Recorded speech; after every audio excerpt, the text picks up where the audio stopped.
అతను ఎవరో వేణుగోపాల్, కాంగ్రెస్ ఎంపీ అంట, మరి ఓకే ఏ రాష్ట్రం వాడు. After reading Bhagavad Gita Godse killed Gandhi అంటాడు. పోనీ ఎక్కడన్నా ప్రపంచంలో భగవద్గీత పేరు మీద కొత్త దేశాలు ఏమైనా పుట్టినాయా? జై శ్రీరామ్ అని ఏమన్నా కొత్త ప్రాంతాలు పుట్టినాయా? మనకు తెలుసు, హైదరాబాద్లో పాత బస్తీ ఉంది, కర్నూలులో పాత బస్తీ ఉంది, కాశీలో పాత బస్తీ ఉంది. మరి ఎక్కడైనా హిందువులకి ఏమన్నా ఉందా అలాగా? నేనేం కోరుకుంటా అంటే రాహుల్ గాంధీ చెప్పింది నిజం చేసేస్తే పోతుందని కోరుకుంటా. సరే, ఇప్పుడు సినిమా విషయంలోకి వస్తే కర్ణుణ్ణి పైకి లేపి ఏం సాధిద్దామని అనుకుంటున్నాడు ఈ పిల్లోడు నాగశ్విన్. వక్రీకరణ కదా ఒక రకంగా. ఇది ముందు నుంచి వచ్చిన సినిమాల ప్రభావం. అదే నేను అన్నాను కదమ్మా, సినిమా వాళ్ళు గత 50 ఏళ్ళుగా దీనికి కారణం ఏంటంటావు? అసలు ఇలా వీళ్ళు వక్రీకరించి మరి తీయాలనే బుద్ధి వాళ్ళకి ఎందుకు పుట్టింది? దానికి సామెత ఉంది, అంత్యనిష్ఠూరం కంటే ఆదినిష్ఠూరం మేలు అని. మనం చదవకపోవడం కావచ్చు, వినకపోవడం కావచ్చు, లేదు గుడ్డి అభిమానం కావచ్చు, అక్కడెక్కడో దుర్యోధనుడి బొమ్మ పెట్టేశారు. యాక్చువల్గా దుర్యోధనుడి బొమ్మలో దుర్యోధనుడు ఉండవు, హీరో ఉంటాడు. అల్లు సీతారామరాజు చెక్కమని చెప్పు, అందులో కృష్ణ కనపడతాడు. అది పాజిటివ్, అది ఓకే, నమస్కారం. కానీ విలన్ని హీరోని చేయడం, ఉదాహరణకి రావణాసురుడు. ఈ రావణాసురుడు హీరోగా ఎవరన్నా ఫీల్ అయ్యారు అనుకో, అప్పుడు రావణాసురుడిని ఫాలో అవుతాడా? ఇతరుల భార్యని ఎత్తుకొస్తాడు వాడు? లేదు, వాడి భార్యని ఎత్తుకెళ్ళిన హీరో అంటాడా? మరి జై రావణ ఎలా అంటాం? మనం అడిగితే ఆన్సర్ ఉండవు. కర్ణుడి విషయంలో ఎవరన్నా సపోర్ట్గా మాట్లాడితే, అంటే ఎవరు నాగశ్విని ఏం తిట్టక్కర్లేదు, సలహా ఇవ్వండి. చిన్నోడే కదా అతను, ఏం పెద్దోడు కాదు. అట్లీస్ట్ పార్ట్ 2 కైనా జాగ్రత్త. నా సలహా ఏమిటంటే, ఖచ్చితంగా అతను సామవేదం షణ్ముఖ శర్మ గారితో, సాయంటి కోటేశ్వరరావు గారితో, బంగార శర్మ గారితో, ఇంకా గరికపాటి వారితో, ఇలాంటి వారితో కూర్చుని టైం తీసుకుని డిస్కస్ చేయాలి. ఎందుకు డిస్కస్ చేయాలి? సినిమా వాళ్ళు అండి, సినిమాలో చెప్తారు, నువ్వు చూడాలి అని కామెంట్ పెడతారు కింద. మరి నువ్వు ఖురాన్ మీద ఏం సినిమా తెస్తావా? పురాణాల మీద తీసేస్తే సరిపోద్దా? ఖురాన్ మీద ఏం దీవా? పోనీ యేసు రెండో పిల్లం అని టైటిల్ పెట్టి సినిమా తెస్తావా? అవి ఎందుకు టచ్ చేయవు? ఊరుకోరు కాబట్టి. నేనేమంటాను, అలా మనం ఎందుకు ఊరుకోవాలంటాను. 2 మార్గాలు ఉన్నాయి. వినయంతో, మూడో మార్గం కూడా ఉంది. వినయంతో సినిమా వాళ్ళు, మన వాళ్ళే కదా, వాళ్ళు హిందువులే, నాగశ్విను, అసిందత్తు, వాళ్ళందరూ హిందువులే కదా. మనకేంటి, మన వాళ్ళు అలుసు, వీళ్ళు ఏమి చేయరని తెలుసు, కానీ one day they should get some పులుసు, then they come out from the అలుసు. వాళ్ళకి పడద్దో గొలుసు. భయం లేదు కదమ్మా, నువ్వు ఏం తీసినా నడిచిపోతుంది, మన డబ్బులు మనకు వచ్చేస్తాయి. ఇప్పుడు పీకే సినిమా చూశాను, వాడు శివుడికి పాలు పోసిన వేస్ట్ 20 రూపాయలు అంటాడు కదా, మనం చప్పట్లు కొట్టి 100 కోట్లు ఇచ్చాం అమెరికానికి. మరి పాలిచ్చే ఆవుని కోసి తినకూడదని చెప్పచ్చు కదమ్మా, వాళ్ళ జాతికి మంచి సందేశం ఇవ్వచ్చు కదా. శివుడికి పాలు బీవోకేకే అన్నాడు, మరి దర్గాల్లో చెద్దర్లు వేస్తారు, శవానికి సలేస్తుందా? అయితే చాదర్ సమర్పిస్తారు కదా అజ్మీర్లో, అక్కడ ఏముంటుంది, పీనుగే కదా, చచ్చిపోయి ఎండిపోయి ఎముకలు, దానికి గొడ్డేంది? ఇలా చెప్పొచ్చు. శుద్ధులు ఎవరికి మనకేనా? అంటే వాళ్ళని ఎవరు తయారు చేశారు? నువ్వు సినిమా చూడబట్టి కదా వాడు తీస్తున్నాడు, అవునా? కాబట్టి నాగాశ్వినికి సలహా ఇవ్వడం ఒకటి. రెండోది, మనం పురాణాలను వక్రీకరించి సినిమా తీస్తే ముస్లిమ్స్ లాగా రియాక్ట్ అవ్వడం, ఓకే. అది 2. మూడోది మనమే సినిమా తీయడం. If you don't like a rule, follow the rule, go above and change the rule. అలా నాగశ్విని తీయడానికి అతని సినిమాలో గుర్తింపు, అతని నిర్మాతలు నమ్మడం. సో కాబట్టి అలాంటి కల్పనతో సినిమాలు తీసే స్థాయికి వచ్చి నువ్వేం తీయాలనుకుని, నువ్వేం చెప్పాలనుకుని చెప్పేయి. కాబట్టి వక్రీకరించద్దు. ఇప్పుడు కన్నప్ప సినిమా ట్రైలర్స్ అవి వచ్చాయి. ఆ కన్నప్పకి బొట్టు అది ఏం కనబడలేదు, కింద భయంకరమైన ట్రోలింగ్. ఓకే. ఎందుకంటే మనం అందరం తెలుగు వాళ్ళం, అంటే మనకు సబ్జెక్ట్ అవసరం లేనప్పటికీ ఓకే, కన్నప్ప దైవభక్తుడు, శివభక్తుడు. ఇప్పుడు వాళ్ళ ఇంట్లో స్టోరీ తీస్తే మనం we don't poke our nose. Kannappa కావాల్సిన వాడు కదా. మరి మనం కన్నప్ప అంటే వెంటనే రాజ్ కుమార్ గారు లేదా కృష్ణరాజు గారు వీళ్ళే గుర్తొస్తారు.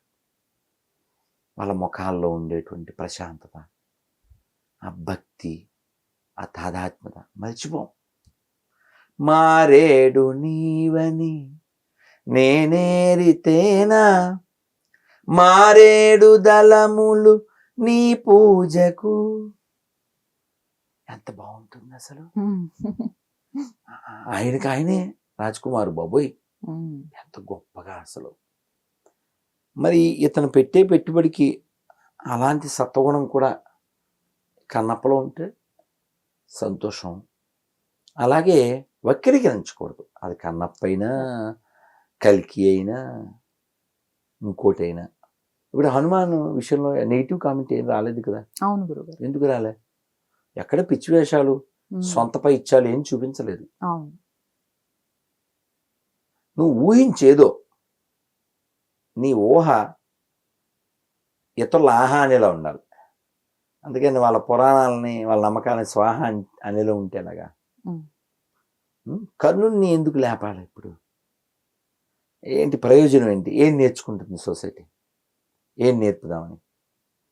కాబట్టి ఇప్పుడు ఇంకోటి ఏంటో బాధాకరం, సినిమా అంతా చీకటే, ఇంకా మామూలు ఫ్రీ, ఇంకెప్పుడూ చీకట్లోనే. అంటే మనం ఇలా కామెంట్ చేస్తే మళ్ళీ వాళ్ళు ఫీల్ అవ్వచ్చు, కలియుగం చివరి అలాగే ఉంటుంది అంత అనే ఉద్దేశం అనుకుందాం. మేము చాలాసార్లు విన్నాం, చదివాం కదా. కలియుగం చివర ఎలా ఉండబోతుందని చాగంటి గారు అందరూ చెప్పారు. యజ్ఞయాగాదులు ఉండవు, గోవులు ఉండవు, అందుకని అప్పటికి అన్ని తినేసి పొట్లు పెట్టేస్తారు, ఆవుల్ని తినేసి. ఇంకా చాలా చెప్పారు. హయ్యెస్ట్ ఎత్తు 3 అడుగులు ఉంటాడు మనిషి, హయ్యెస్ట్. జీవితకాలం కూడా 16 సంవత్సరాలు, చాలా తక్కువ జీవితకాలం. అలాగే 5 ఏళ్ల పిల్లకే గర్భం. ఆ గర్భంలో హయ్యెస్ట్ డెలిషియస్ ఫుడ్ అంటే గర్భంలోంచి వచ్చే బిడ్డ, దాన్ని వండుకు తినేస్తారు. అలాగే ఆ చిన్న ఇంత మొక్కకి నిచ్చెనేసుకుని ఎక్కుతారు. ఇలా చాలా షార్ట్ అయిపోతుంది అన్ని. ఇలా చాలా కలి యొక్క లక్షణాలు చాలా చెడ్డవి. కలియుగ అంతం, నాట్ కలియుగ అంతంలో ఇలాంటి పరిస్థితి ఉంటుంది. అప్పుడు ఇంకా అసలు భక్తుడు అనే జీవి కనబడ్డా అక్కడ. ఎవరైనా పొరపాటున భక్తుడు కనపడితే వాళ్ళతో కూడా చంపేస్తారు. అంత రాక్షస స్థితి ఉంటుంది. ఊరికి అనాలిసిస్ చేశాను నేను. పిండాలు తినేస్తారు కలియుగం చివరిలో అనేదానికి కమలహాసన్ పాత్ర ఒక సింకింగ్ అని అనిపిస్తుంది. ఎందుకంటే అతను చాలామంది స్త్రీలను చంపి నిప్పుల్లో పడేసి ఆ సీరం ఎక్కించుకుంటాడు కదా, దానికి అది ప్రతీకగా ఉంది. ఓకే, ఆ తెలివికి మనం అప్రిషియేట్ నాగస్వామి. ఇంకా అశ్వత్థామని కూడా మంచోడిని చేయడం. యాక్చువల్గా అతను విలన్ సైడు విలన్ లాగే బిహేవ్ చేశాడు. పడుకున్న పిల్లల్ని చంపేయడం, కడుపులో ఉన్న పిండం మీద బ్రహ్మాస్త్రం వేయడం. గురుపుత్రుడైన కూడా ఆ డిగ్నిటీ ఏం మెయింటైన్ చేయలే. వాళ్ళ నాన్నగారు కూడా అతన్ని ఏమి ఫస్ట్ ప్రయారిటీ ఇవ్వలే, అర్జునుడికి ఇచ్చిన ప్రయారిటీ అతనికి కూడా.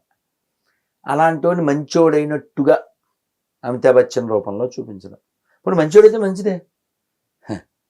నేను ఉదాహరణ మొన్న చెప్పాను, మళ్ళీ చెప్తున్నాను. రావణాసురుడు వెళ్ళడం మనందరికీ తెలుసు. అయితే రాముల వారిని అడిగారట, ఏమంటే రావణాసురుడు చావలేదు, సీతమ్మ వారు అక్కడే ఉంది, మీరేమో ఇక్కడ ధనుష్కోటిలో విభీషణుడికి పట్టాభిషేకం చేశారు. పొరపాటున వాడి మనస్సులో పశ్చాత్తాపం కలిగి వాడు వచ్చేసి మీ కాళ్ళ మీద పడిపోయి సీతమ్మ వారిని అప్పచెప్పేస్తే వాట్ యు విల్ డూ? ఇక్కడ అనౌన్స్మెంట్ ఆల్రెడీ ప్రమాణ స్వీకారం చేశాడు సీఎం ఆఫ్ లంక అని. ఏం చేస్తారు ఇప్పుడు అంటే రాముడు చెప్పాడు, ఏం పర్వాలేదు, విభీషణుడు లంక రాజుగా ఉంటాడు, రావణాసురుడికి నా అయోధ్య ఇచ్చేస్తాడు.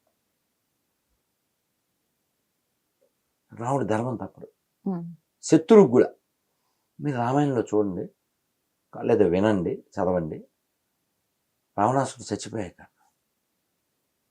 విభీషణుడు నేను వీడికి నిప్పు పెట్టను, వీడు మంచోడు కాదు అంటాడు. రాముడు ఏమంటాడు తెలుసా, నువ్వు నేను బ్రదర్స్ అని అనుకున్నాం కదా, నువ్వు నాకు బ్రదర్ అయితే అతను నాకు బ్రదరే. చనిపోయిన తర్వాత ఇంకా శత్రుత్వం ఏంటి? నరకాంతే నా వైరం, మరణాంతే, మరణం తర్వాత ఇంకా వైరం లేదు.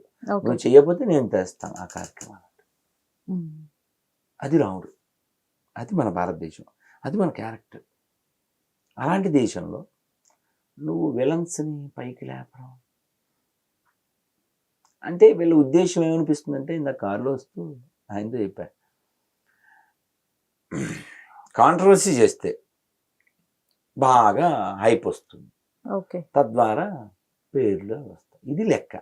ఈ కాంట్రవర్సీ ప్రయోగాలు ఇతరుల విషయంలో ఎంత విషయం. ఇందాక అన్నానా, యేసు రెండో పిల్లం ఎక్కడ అన్నాం అనుకోండి, సినిమా తినిస్తారు అసలు. మీకు గుర్తుందో లేదో, డావిన్సీ కోడ్ అని ఒక సినిమా వచ్చింది 2005, 2006, 2007. ఆ సినిమా తీసింది original Christians from US somewhere. ఇక్కడ ఆంధ్రప్రదేశ్లో దాన్ని విడుదల చేయకూడదని అప్పటి సీఎం రాజశేఖర రెడ్డికి రిక్వెస్ట్ వీళ్ళు అప్పీల్ చేశారు. చర్చలు గొడవ. ఆ సినిమాలో ఏముంటుందంటే, యేసుకి భార్య, 2 పిల్లలు అని చెప్పి వీళ్ళు గొడవ పెట్టి దాన్ని ఆపేశారు. అప్పుడు జెమినీ స్టూడియోలో అక్కడ దీని మీద ఒక చర్చ పెట్టారు. నారాయణమూర్తి ఆయన బోలా మనిషి కదా, ఆయన వచ్చాడు, పాస్టర్, ఎందుకు బ్రదర్ రాముడి మీద, కృష్ణుడి మీద ఎన్నో సినిమాలు ఏవేవో వక్రీకరించి తీశారు. మేము సినిమాలో చూసాం అంతే. దీని గురించి గొడవ ఎందుకు బ్రదర్, సినిమాలో చూద్దాం ఓకే అని ఆయన పాపం బోలా మంచి అలా చెప్పేశాడు. వాళ్ళ రాజకీయం వాడి మొత్తం దాన్ని ఆపేశారు.